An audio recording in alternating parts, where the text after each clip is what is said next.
welcome to Nerd Chapel. I'm Nathan Marchand. I'm reading today because Eric's not here, mostly because Eric was cosplaying Doctor Strange and got recruited for Hogwarts. I'm not sure what's going on. There seems to be a little bit of confusion with that, so you gotta put up with me today. But appropriately, we're talking about one of my favorite superheroes, Captain America, Mr. Steve Rogers himself. Day 19, in remembrance of Captain America, by Nathan Marchand. I think I know that guy. The Lord Jesus, on the night he was betrayed, took bread, and when he had given thanks, he broke it and said, "This is my body, which is broken for you. Do this in remembrance of me." In the same way, after supper, he took the cup, saying, "This cup is the new covenant in my blood. Do this in remembrance of me." 1 Corinthians 11, 23b to 25. In the Marvel Comics universe, both in comics and in the movies, Captain America is considered to be one of the first superheroes.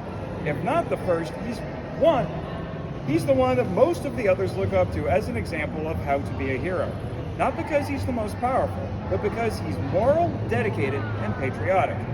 In the film, Captain America: The First Avenger, after Cap, as his friends call him, seemingly died crashing a plane carrying a weapon that would destroy New York City, he became a legend. Everyone knew him by name. Little boys painted trash can lids like his iconic shield and ran around in the streets. Agent Coulson told Cap in The Avengers that he collected vintage baseball cards featuring him.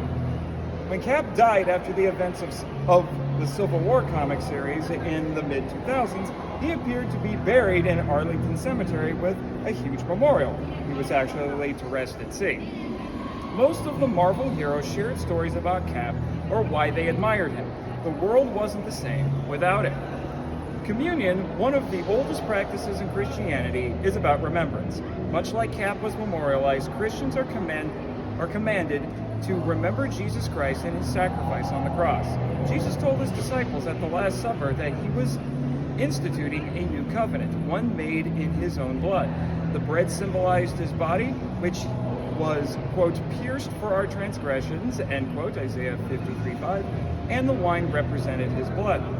When the church was established after his ascension, communion was a large feast held by churches to celebrate this new covenant and remember Jesus' holy work.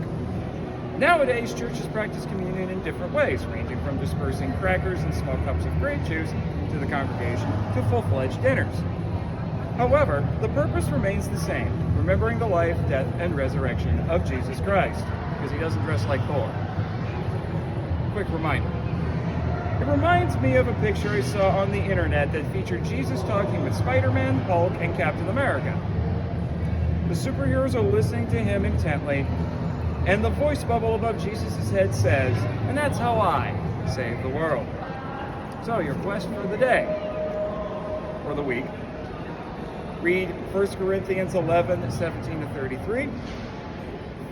Find out the next time your church is having communion. Plan to attend and participate.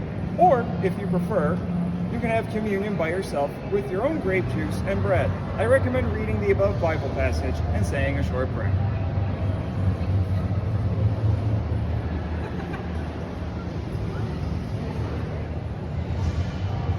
One last thing, forgot to mention this earlier.